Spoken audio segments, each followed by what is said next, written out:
Good afternoon. It's 4:30 here in Cincinnati. We're ready to begin week two of organization change and our text that we have up here, Organization Change Theory and Practice by Burke. And this afternoon, for the next hour or so, we're going to discuss a brief history of organization change. Now, what I would like to tell you at the beginning is not so much organization change, rather as tactics or techniques to implement organization change. So various and sundry people have used these things, done some research in some cases, and found them to be good techniques to use to help foster organization change. So Burke says that the study of organization change, notice he says, is actually compressed into rather he says a comparatively new field. Notice that he says that seems to facilitate and enhance effective plan change. Now remember, what we're talking about here in this organization change, we are talking here most of the time about planned change. That is what organizations go through. They make plans, they do things, they decide they want to go from point A to point B, and so they set some kind of plan or plans in place, and then do the things they need to do to implement the change. Unplanned change, of course, is just the reverse. Nobody stops and thinks about it. And so often it occurs by, if you use an old biological phrase, by osmosis. And something happens, and sometimes it's radical and sometimes it's not. So this is what causes issues. And then it also goes on to talk about, we look at things that cause plan change to go awry, why they were not successful. And so we need to know some of those things before we can decide how to implement change, how to start change, how to formulate change, how to go through the process of change and setting things up. We talked last week, and some of that of your responses was whether something was descriptive or prescriptive, and how we did that. So again, what we're going to look at tonight, and we're going to start with our old friend that most of you should have been exposed to by now, Fred Taylor. We're going to look at techniques to help implement change, as opposed to actually looking at what is organization change in and of itself. So let's look at some of the things that Fred Taylor had to say. Fred Taylor is, as you know, or at least I hope you know, is the father of scientific management. Hello. I hope you're able to see and hear. Notice that what the slide says here is that some of what Taylor actually came up with was starting to be thought about in the late 1800s and the early 1900s. And of course, Taylor started his work in the early 1900s. And that was about improving worker efficiency and making things better mostly for the organization, by the way, not for the individual worker. So we wanted to improve the production at that time. Obviously, economics came into play because we're concerned about making a profit. Engineering was a well-known field at that time. Not so much like production is known today, or actually as production has morphed into operations management. We didn't really have such things as human resource management or any of those other type things that we take for granted today. And so that kind of was the way Taylor approached things. And notice what it looked like on the last thing. Not only were organizations seen as machines, but people were seen as machines. They were, now you may not find anybody who actually says that, but that's a fact. They were looking for people who could do something. And often in those days, pardon me, when a person who was a supervisor, probably wasn't called that, I don't know what he or she was called, probably all he's in those days, would maybe walk out on the street and look and find some people that he thought were big enough and strong enough to do the work that had to be done, and say, come in, we'll hire you. And of course, work conditions weren't the best in those days either. So Taylor had 4 principles, and he talked about gathering information. And you gathered information by talking to the workers, watching what was being done. Now, of course, when we get to Hawthorne, we'll notice something different, but I suspect that the worker wasn't as sophisticated in those days as they became during the Hawthorne experiments. Record what you found, and then take that information you found and reduce it to rules, regulations, policies, procedures, etc. All right, that was his first postulate, if you will. Then he said, you want to match the worker with the job that needs to be done. Now, there are 2 philosophies when people are hired, even today. And that is whether you hire people to go along with the organization. In other words, they have the values and culture of the organization itself, or you're hiring a person for a job. So you want to do a job fit hire. Person is qualified to do a particular job that's vacant, or you want to do an organization fit. And then, so once you've found those people, you want to make sure they are adequately trained to do the work that you want to be done. Now, I already said, and Taylor said, Farmy, I should have said that, not I've said, Taylor said, that you wanted to find workers who had the skill to do the job you wanted to do. That's correct. Then what Taylor was saying is you want to refine those skills so the worker is as efficient as he or she possibly can be.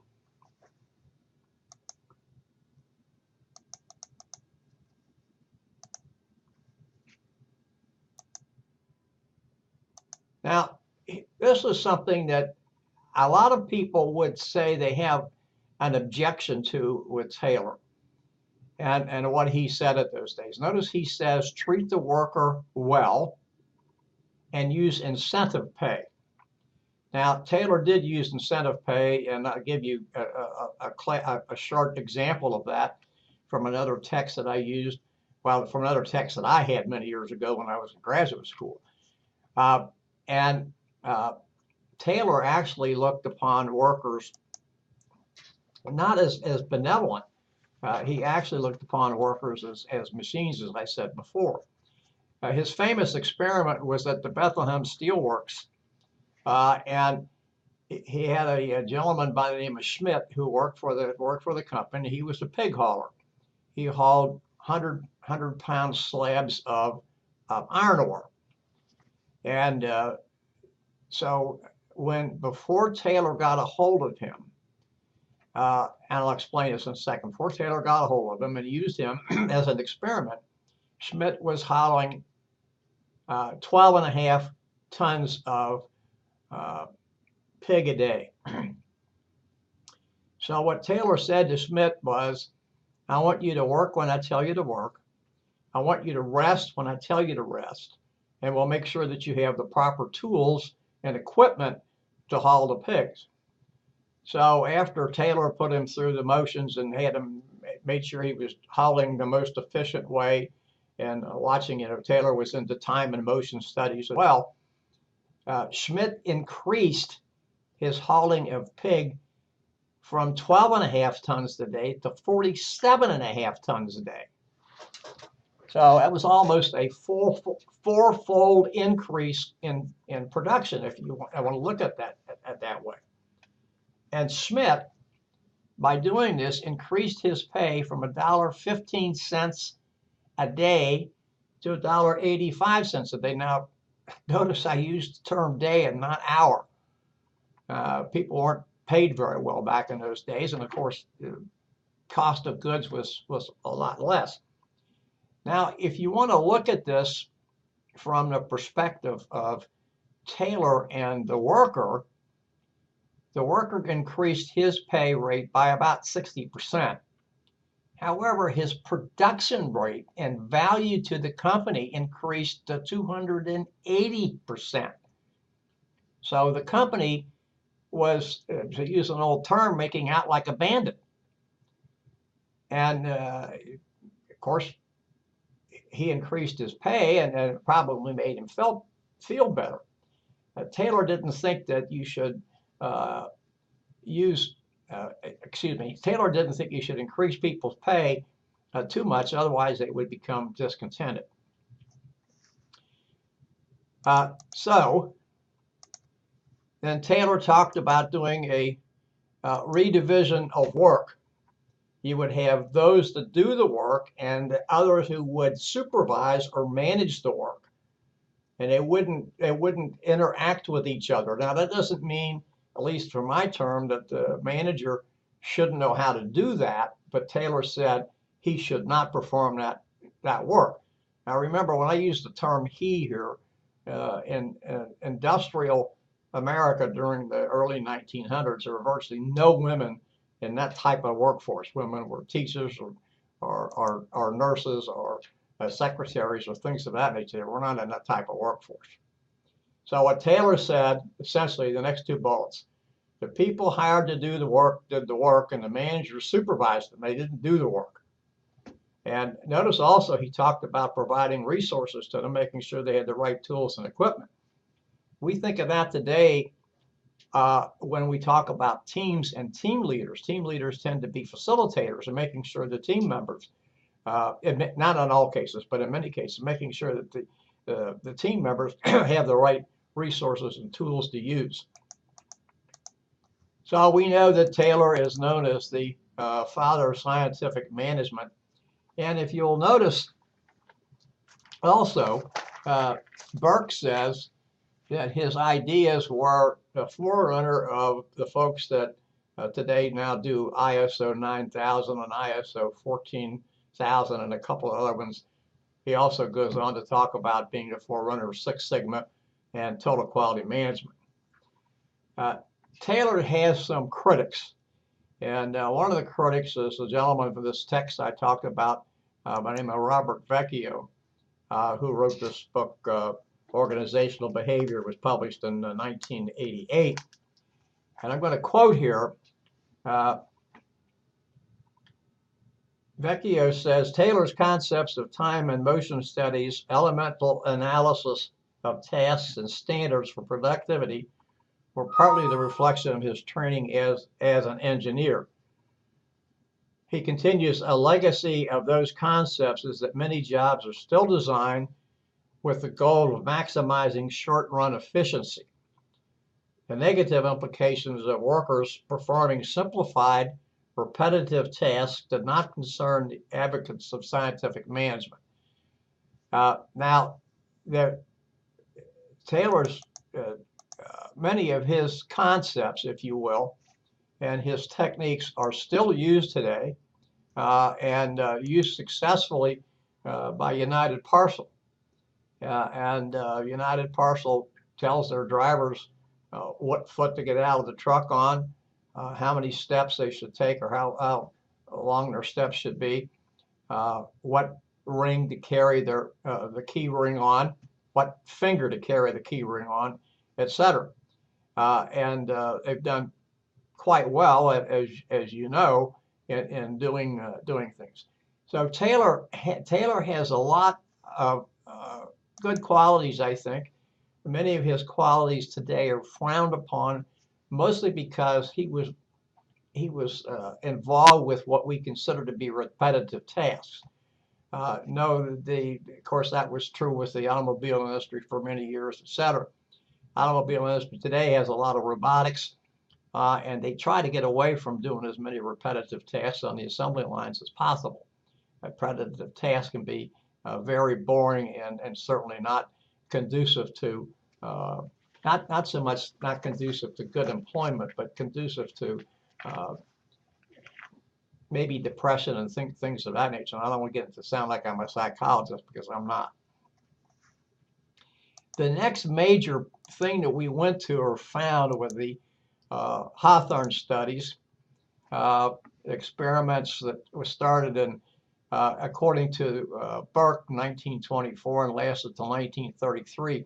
Vecchio says they started in 1927, and I'm not going to be the arbiter of that dispute. I always heard 1927 or the late 1920s up until the early 1930s. And these are the four type, not experiments that they did, but the type of research that they did and experimented, if you will, with working conditions, illumination, relay assembly, interviewing program, and the bank wiring group studies. So these were very interesting. The illumination studies, what they did here with those is to see how well light affected workers and the work that they did. And what they did with these illumination experiments is actually take the lighting down to what you would see in moonlight. Now, there's a difference here, and I will make this clear. In 1933, well, not necessarily 1930, but the late 1920s, in the early 1930s, we didn't have the amount of ambient light in the nighttime sky that we have today, from all the automobiles we have and airplanes flying in, getting ready to land and take off, and things of that nature. And of course, with a lot more buildings, a lot more people, so there's a lot more light. So when they talk about the light being reduced to what you would be at moonlight, it's much different than what we would see today, unless we were at some deserted area where there's not much population, and we wouldn't have all the intervening lights that we see coming from man. And then they had the relay assembly experiment. Noticed here they found out that the way workers were treated affected their attitudes. Isn't that really something that sounds like, boy, we know that today. Why was it so confusing back in the 20s and 30s? And so both of these, worker attitude, really had a lot to do with how well people performed and what they did on their jobs. Then there was two other ones, the interviewing program and then the bank wiring studies. I'm going to give you a little bit more about the bank wiring studies from Vecchio. Here researchers learned in the interviewing program of teaching supervisors how to talk to employees and how to address their complaints and other issues that they had. And it made it more of a focus on human relations and interaction as opposed to, well, I'm the boss and that's the way you're going to do things. Of course, it took a long time, as far as I'm concerned, for us to, in many cases, get beyond this, I'm the boss and this is the way things are going to happen. We find it much different today because many of us work wherever we work. I don't want to say work at place, wherever we work. Most all of us have a PC on our desk, or we have a PC in the immediate work area.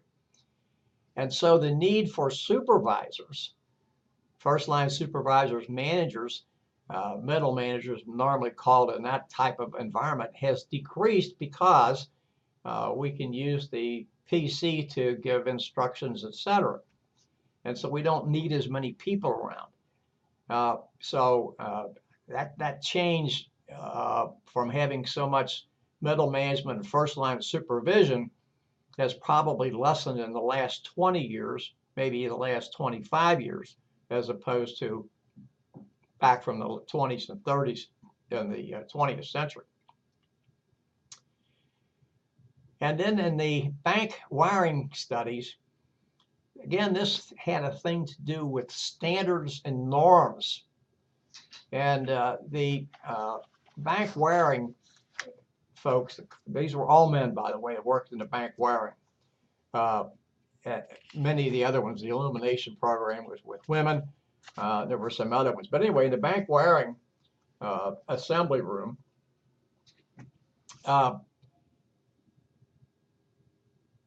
people were wiring phones now. We don't even think about that today. I mean, a lot of people don't even have landlines anymore. And the landlines that they do have don't have wires coming out. Like I have a wire from my telephone here on my desk. Anyway, the folks that worked in, the men that worked in there had a norm of producing so much a day. And if anybody produced more than that, they were called things like Speed King and Company Man and Phar Lap. Now, Phar Lap may be foreign to you. Phar Lap was a famous racehorse at that time. By the way, I have been somewhat of a racehorse fan. I'm a Kentuckian. We have a big race there every year. But I'd never heard of Phar Lap. Now, Phar Lap was certainly preceded me, but I still have never heard of it. Not like some other great racehorses in that period of time. And so what they would do, these folks would do, is they would do certain things to slow down production, to go over and hit people on the forearm. And of course, then the person that got hit would have to retaliate, and then they'd have some of this scuffling going on around. In a way, it was good natured, and in a way, it was kind of animosity, because they didn't want people to be exceeding the number of agreed upon units that they would produce in a particular day. One of the other things that they found in this that I think Burke refers to in the textbook, and I like to expand upon this a little bit. They talked about employees' attitudes and behaviors. They found that the employees actually did things differently when they knew they were being watched, did things differently when they were consulted, and did things differently when they were brought into the decision-making process. One of the other experiments that they did was with a group of women, and they decided to reduce the work week. Now, in those days, the work week was 6 days a week. So the researchers decided that they would reduce the work week to 5 days a week, and automatically you expect a 16% reduction in production. And yet they found that production actually increased. And again, this was because the women were involved, they were talked to, in some cases they were observed. Now, when the researchers were observing, they were clearly observing, and they were not interacting with the workers, whether they're male or female. So they were simply just watching them, and they found that people act and react much differently when they're being watched, and they know they're being watched. And this was the genesis of the human relations thought process that led us to thinking of techniques for organization change. Then we moved to something that originated prior to World War II, but probably took on greater importance, I guess, if you would like to say it that way, with the industrial psychology. And notice that this was psychological testing for screening for positions within industry, military, etc. And it also looked about and tried to assess both morale and efficiency.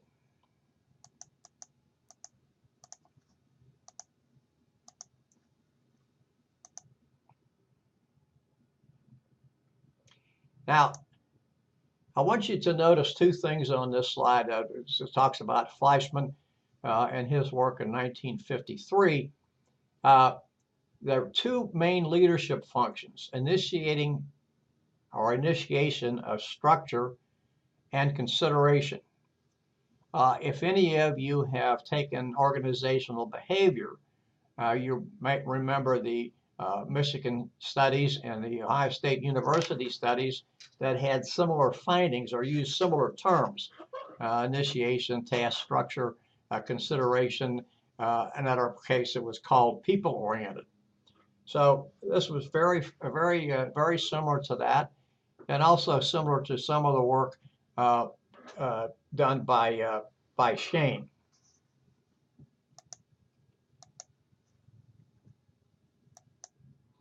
Now, I think we all know what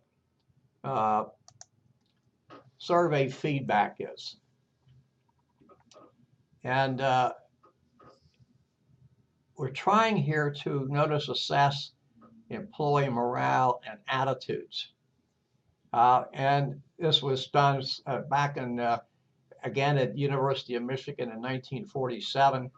Dr. Likert, if you're not familiar with Dr. Likert, you're probably familiar with his surveys. If you've done any survey that asks you to rate something from strongly agree to strongly disagree on a 5 or 7 point scale, that's Dr. Likert's. That's known as the Likert scale. And notice here what Mann found in 1957. And you know, this is something that we ought to stop and think about. Normally speaking, it just makes sense that positive change resulted when the managers spoke to the workers and discussed survey results with them and tried to get a little bit more feedback. So let's look at survey feedback and see what this tells us, what this gives us. Here are the benefits. First of all, the feedback is based upon the survey, of course, itself, and then the feedback from the survey is based upon the data gathered. It directly involves those people within this particular organization. So we're not bringing people in from the outside. Now, you might have people come in from the outside to administer the survey, and they may even help you interpret the results. But it is a direct interaction, if you want it to be positive and get good results, between those that completed a survey and those that had the survey done.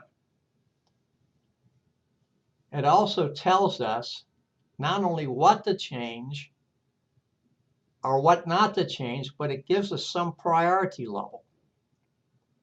So we need to address priority 1 first as opposed to doing priority 10. You can stop and think about that. Years ago, to give you an idea of what I'm talking about here, I worked for a boss that would do things for you. By the way, I didn't dislike this man. Would do things for you, but what he would do for you was inconsequential. And what I mean by that is he'd say, well, I went and read the coagulase test for you. Well, this is a thing in bacteriology, and I'm not going to try to explain it a whole lot, but you have a 2-hour time limit. And if the test that you're running, or the specimen that you're testing, if it produces a clot within 2 hours, then you say it's positive. If it doesn't produce it within 2 hours, you say it's negative. But the fact of the matter is that if it doesn't produce a clot within 2 hours, it will always be negative. And if it produces a clot within 2 hours, it will always be positive. Now, the point is, if it's positive, it doesn't make any difference if you read that within 2 hours, 4 hours, 6 hours, or 180 hours. It's still going to be positive. And so reading that for me didn't solve any issues that I had. I had a lot of other issues. Reading that didn't take much. All you had to do is pick it up and look at it. It was either a clot or no clot. So that's what I'm talking about, priorities. Was that a priority? It was to him, wasn't to me. didn't tell them don't do that, but it wasn't a priority to me. So that's what we're talking about here. And also here talks about focusing on changing at the organization level and not individuals. And you know, if you're going to change individuals, and we talk a little bit about something about this, and we get more into it as the text goes along, or as I should say, as we get deeper into the text, specifically with the British Airways case, it's difficult to do that, and you do that in a different way. And it's not to say that if you notice some things that need to be changed in culture, etc., that doesn't need to be addressed. It doesn't need to be addressed, and you can't let that, I'm going to use a strong word, you can't let it fester. But at the same time, it's most often more important to change at the organizational level than it is to change at the individual level. And one of the reasons that is because changing at the individual level is difficult. That's my 2 cents worth there, by the way. Then we had things called sensitivity training. Notice here you may have heard, I don't know if we're still doing these. I don't remember reading much about these lately, called T groups, also known as laboratory training. I can tell you I'm much more familiar with the term T groups than I am with laboratory training. And people were broken down into small groups.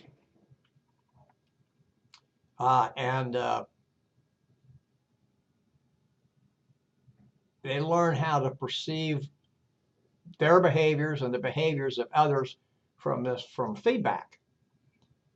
And learn how, this is the difficult thing, because you have to be, and the reason I'm going to say this, you have to be open to these things. If you were ever exposed to a T group and you decided you didn't want to play, you might as well check out, because it's not going to do anything for you. So if you're going to be thin-skinned going into this thing, you probably ought not to participate in it. Notice here that provides ways to think about your own personal development, and it also opens up to group behaviors and group norms. If you've been into study of small groups, you took not so much small groups, but groups, again, organizational behavior, some other courses we talk about how groups get together and they form, they storm, they norm, and they perform, and then eventually they adjourn. And this is part of this idea here, this thought process of learning how groups act and interact, and how individuals interact within groups. Again, I want you to think about these things that we're talking about tonight as techniques for helping to implement organization change. In and of themselves, they're not change. You can think of them being tools that the change agent uses. It is ways to understand how to change organizations. But in and of themselves, they're not going to do anything, because they're simply techniques or tools, and they are dormant until some human picks them up and decides to use them and use them properly. Now, I do want to tell you that in some of these techniques, it is best to have someone who is trained in these, an industrial psychologist or someone else, as opposed to you doing it. Now, it doesn't mean to say you can't be trained on these things. You can. There's some organizations that offer this training. Some of you are familiar with Myers-Briggs. You can become qualified, I think is the right term to use, to administer the test, pardon me, and then interpret the results.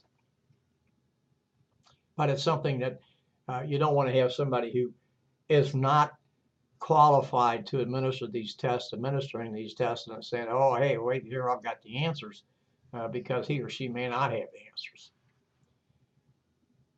Then we have these socio-technical systems, which Trist brought out, or at least he speaks to in 1993. Two interdependent systems, technical and work. Technical, obviously, being the things that we use, machines, equipment, PCs, other type things that we use, and in work systems, that would be individuals or teams. And I think that the last bullet is appropriate and is not only appropriate, but I wanted to say it, I didn't read my note properly here, is opposite of Taylor. Notice because it talks about by a team. Now I'm changing the word work group or the term work group to work team. I'm changing that because a group is different than a team. A team always has specified rules and regulations and norms that it holds, and each of the team members is verbally committed to all of that. You find the same thing in groups, but group does not have the same type of hold on the individual that a team does. Now, I'll give you an example of what I'm trying to say here. We all, well, at least those of you who watch professional football or even college football, you see a group of officials on the field, and they are a team. And they're a team for that particular game. And most of the time, at the higher levels of college football and the pro, those gentlemen work together throughout the regular season. Notice I said regular season. I'm talking about postseason. They're a team. Now, most of them belong to a larger organization, a group of officials. Maybe a little bit different in professional than it is in college. I used to be an official, high school and small college football official. So I really can't speak as well to the professional folks as I can. But if you belong to a larger organization, that's kind of a group. And while you are committed to the group's goals, you don't necessarily have to be performing all the time to move the group forward. If you're in a team, you do. It's a little bit different because each team member exerts influence upon you, you exert influence upon them, and you work together. Notice the last bullet I think is very important. Again, this is opposite of what Taylor has to say, and that it is the team, group if you prefer, but team that exerts influence on what the team itself does and performs, and the supervisor does not. Again, much different than what Taylor would say. Now, many cases, because of the way we have changed the workforce, the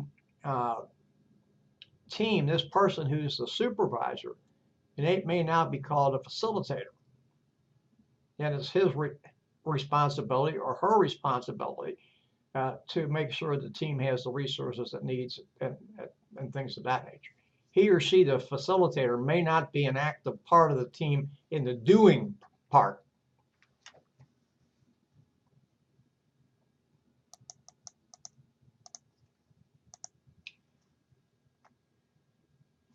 Now we come to organizational development, OD, and as the slide here says, it morphed out of sensitivity training and the socio-technical teams, socio-technical systems.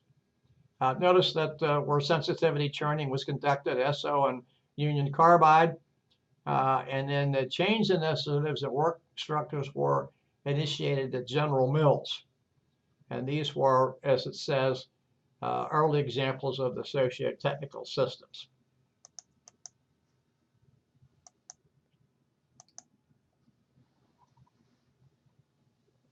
So what does organizational development try to do? Notice it talks about behavioral science. So this would be organizational behavior and some other things. And then action research. you have to collect data and you have to analyze the data. And then you take action on the analysis of the data. Remember that when you collect this data, the data itself is meaningless until you collate it and make it information that's usable. So I remember when I was stationed in St. Louis, we went through one of these survey feedback things. And this back in the days of the infancy of computers. Now, we had a big computer system out there. But the computer system that we had wasn't going to work on this thing that we did. We had some personal computers there, and we had a small computer cell, small information management cell that worked there. Well, it was very important because we were taking the pulse of the organization, or at least that part of the organization that I worked in, trying to find out, what was good, what was bad, what we needed to fix, etc. The data was never analyzed. And so when you went to people sometime later and said, take part in the survey, they look at you like you were just flew in from outer space. We just did something 6 months ago, or whatever time period it was. We never found out what the answers were, what the results were. So this is something, you can do this, but if you don't bring that information back to the people that you collected it from, it doesn't mean anything. Yeah, you can implement some changes based upon what you think you should do. But I think as we looked, as we answered each other in some of the discussion questions we had, one of the biggest things that came out of this was communication, clear, open communication about change or anything else that we wanted. We were focusing on change, but about anything else we wanted to do. So something we need to stop and think about. Whatever we're doing, anytime when we're collecting data, it's very important to make sure the people that we're collecting the data from know the results of the data collection. The next thing we come to is the Blake and Moten managerial grid. Robert Blake and Jane Moten. They did this in 1964, and then they came out with a revised managerial grid some years later. Essentially said the same thing, and there was just some refinement in it. So again, they were focusing, as the Ohio State studies and the Michigan studies, on terms of initiating structure. They changed that to production, and then consideration was changed to people. So the grid, 1 through 9, 9 being high, 1 being low, the grid will tell a manager whether he or she is people-oriented. Now that's consideration, that's human relations, depending upon the term you want to use. Maybe worker-oriented or employee-oriented is a better term to use. And then versus not necessarily versus the same person, production-oriented. And what you actually want in a supervisor or manager is for that person to be at 9-9. In other words, he or she is high on production. They're thinking we need to do production, but at the same time, they're also thinking about their employees, the folks that work directly for them, or direct reports. They want to make sure that they're being taken care of, so they would be up there at 9-9. And there's other things that go into this grid, but that simplifies it so we can understand it. The latest text that we use here for organizational behavior doesn't talk as much about the Blake and Moten grid as it did in earlier editions. So I don't know whether that is kind of falling out of favor. It could be. The OSU and Michigan studies are still big deals because they kind of set the groundwork back in the late 40s and early 1950s. But that's still important. Whether we use a grid or we use something else, it's important that these people, the managers, remember here now, they're the ones that are going to have to work on implementing the change, are both production oriented and people oriented. I don't care what terms you want to use, but to have one can't overtake the other. Now that does not mean to say that at some time during a production run, or sometime during the work week, or sometime during the work day, that one of those two, production or people, won't take precedence over the other. That's going to happen. But by and large, you want them to be equal, because you're not going to get high production if you don't have high consideration for the folks that work for you. It just won't happen.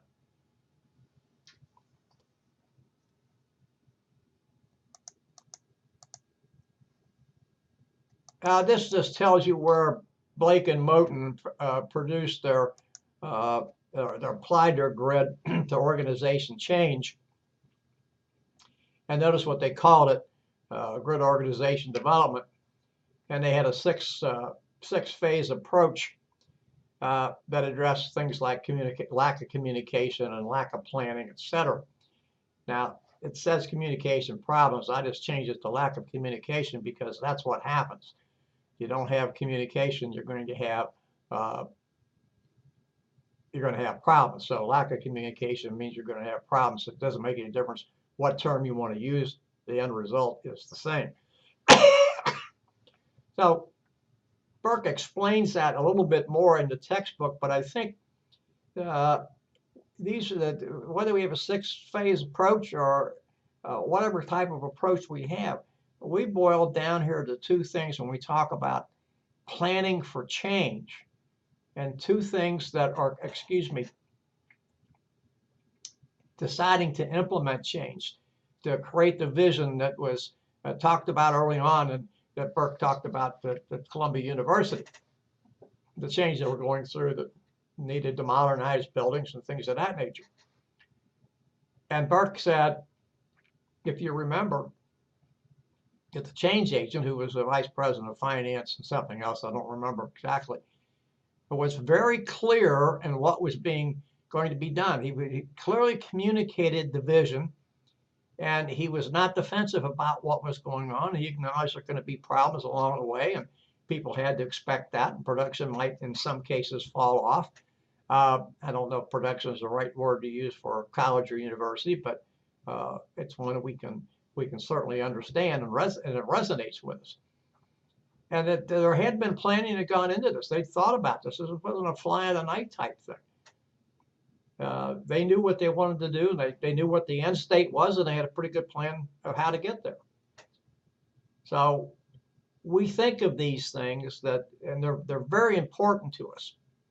And if we don't communicate, and by the way, as I said before, and I'll say it again, it's very clear in your forum postings about communication that it is essential that a communication must be clear. It should be concise. Now, what do we mean by that? Well, clear is it's understandable, but concise is it should focus on the major points and not get off on the periphery or into tangents that are meaningless or irrelevant or both. So that's what we're talking about here. And then the plan has to be clearly, which comes to the communication, it has to be clearly laid out and articulated. Now, of course, as we also know, we have to get people to buy into this. And if they don't buy into it, then it makes no difference.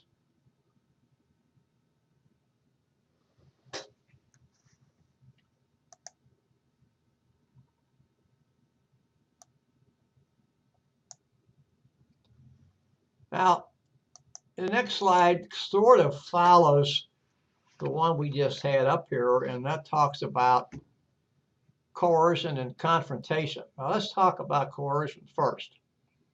Now, this is simply telling people you're going to do it because.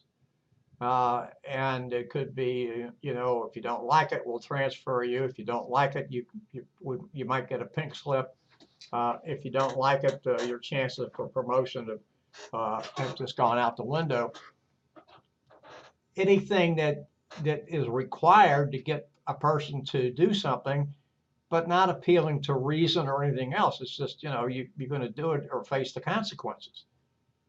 And that's not a way to get things done.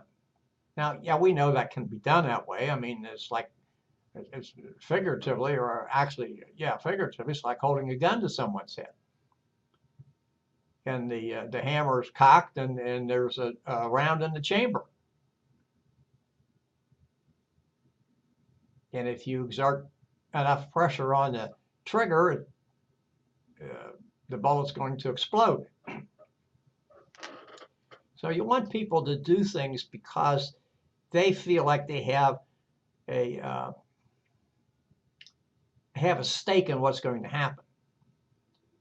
And you want people to do that because you've talked to them and get them to buy into the situation, into the proposed change.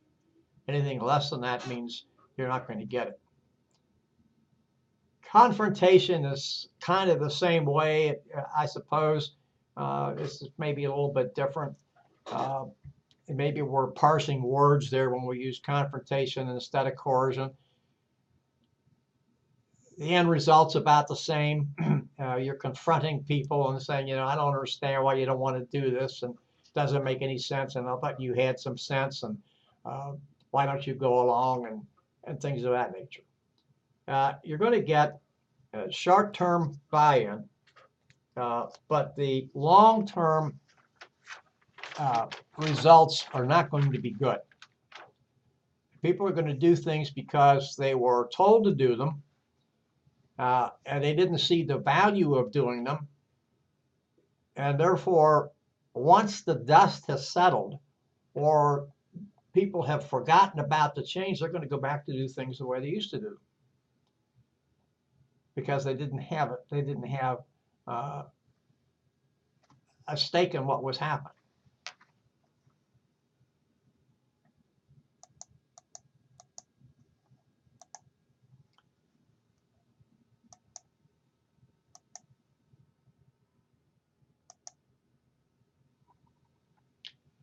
Now, again, this talks a little bit here about coercion and confrontation.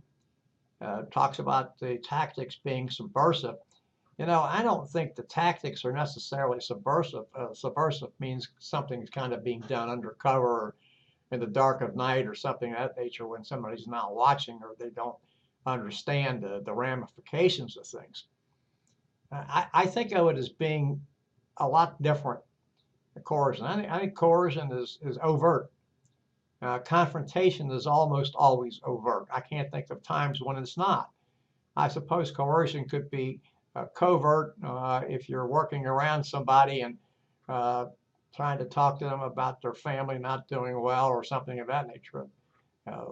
Old saw when the Nazis were in power in Germany, and somebody would say something, and not necessarily it was confrontation. It was confrontation. The conversation would not take place in Germany, but somebody would say to the individual, "You still have relatives living in Germany." In other words, if you don't do what we're telling you, we can go back and put the strong arm on your relatives, and by extension, get you to do what we want. Here's what you do for a planned change, and I think we know we've talked about this before. I'm not going to talk about entry, but yes, you have to have data collection. Yes, you have to set goals. You may have the goals set before you collect data, and they may be changed after the data has been interpreted. And then, of course, you have to organize for the change. One of the things we've talked about here, I think at least in passing, is that when you have change, it's very difficult for most of us to see the entire picture, to see the big picture. We don't think of it that way. We think of ourselves, our place in the workforce, our contributions, our family, our neighborhood, and things of that nature. So while it's difficult for many of us to see this large of a picture, and of course I could extend my hands further than that, this large of a picture, we can see the things that impact us. And so if the change agent is able to articulate well enough, okay, here's the big picture. And within that big picture, here are the pieces that affect you. And you can see how changing those will be a benefit not only to you as the worker, but obviously then to benefit the organization. And make that change, which is a small cog in the larger picture, that's known as a quick win. And people can see that, and they can see that change. And so then it's easier to build upon that, that change. And it's easier to build from the ground up there because people can now see what affected them and how that was changed and how it now affects them for the better. And so we can now move on to the greater good of the organization.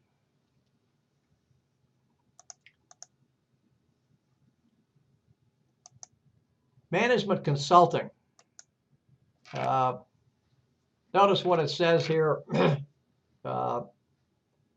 Burke addresses consulting and consultants. Also mentions the McKinsey and Company. You want to gather facts. Again, we're going back to what we said before. Have a hypothesis for what you want to have done that is tested. Structure problem solving. Make sure you have the right resources that you need. Recommend action steps, and then set a timetable. Now, one of the things that I want to mention to you about consulting and having consultant groups, and by the way, if any of you as a consultant, I do not mean to sound like I'm disparaging you or your work. It's important. Part of the problem with consultants is, not with consultants, part of the problem for consultants is, when they come into a company, they normally are channeled into certain areas. In other words, the CEO says, we want you to look at this. And so the CEO, or perhaps upper management, has a defined idea of what needs to be fixed. And so the consultant or the consultant team focus on this area and maybe not the bigger picture. And there's something out here that really needs to be fixed, but the consultant team is not given access to that. They don't see it, so they can't address it. The second thing and most important thing to remember is the consultant team comes in, and by the way, this is not a slam. The consultant team comes in and tells you what needs to be fixed, but they're not going to do the work. They're not supposed to do the work. They weren't hired to do the work. They were hired to look at a certain piece of the business, if you will, and come back with a plan about what needs to be fixed. But they're not going to do that work. Other people are going to do the work. And sometimes this causes a problem because the people who are left behind to do the work don't really understand what the consultant's job was, what they were hired to do. And so they have some built-in animosity because they simply don't know. There was a distinct lack of communication.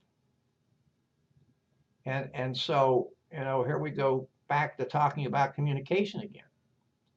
Consultants are very valuable people. Now, if it started out that I was saying something different than that, I don't mean that. I needed to change what I was saying. Consultants are only going to consult over what they're told to consult for, whatever is in the contract, and that may not be the problem. Then if it is the problem, and the consultants lay out a plan to fix the problem, they're not the ones that are going to do the work. They weren't hired to do that. And this causes some friction because people think a consultant's going to be, they're going to fix everything. That's not the purpose of the consultant. So we have to be careful about that. And notice what he says here, combines scientific management's systematic approach with organizational psychology to affect our organizational change. Now, I would argue with him and use the word effect. I would use the word affect, which means influence, whereas effect means result. But that's I'm parsing words here, so that's not really that important. And that brings us to the end of Chapter 3, a short chapter, but I wanted to present Chapter 3 alone and not other ideas outside of Chapter 3. So you get some idea of the techniques that have been used for a period of time for using implements, tactics, techniques, if you will, to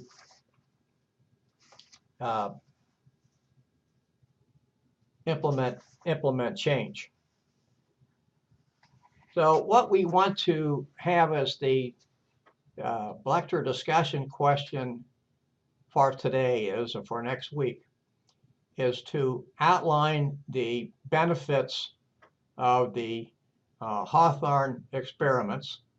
There are some listed in the text, and to pick out what you decide or what you think is the most beneficial of those and state your reasons why you think that is more beneficial or the most beneficial of the experiment's findings. So again, the lecture discussion question is to enumerate the benefits of the Hawthorne studies and to pick the most important benefit and determine why, in your own words, why that benefit is more important, why that particular benefit of the Hawthorne studies is more important than the others. So we spent a little over an hour talking about techniques for change, starting with Fred Taylor's Scientific Management and running through Management Consultant, or Consulting, I should say.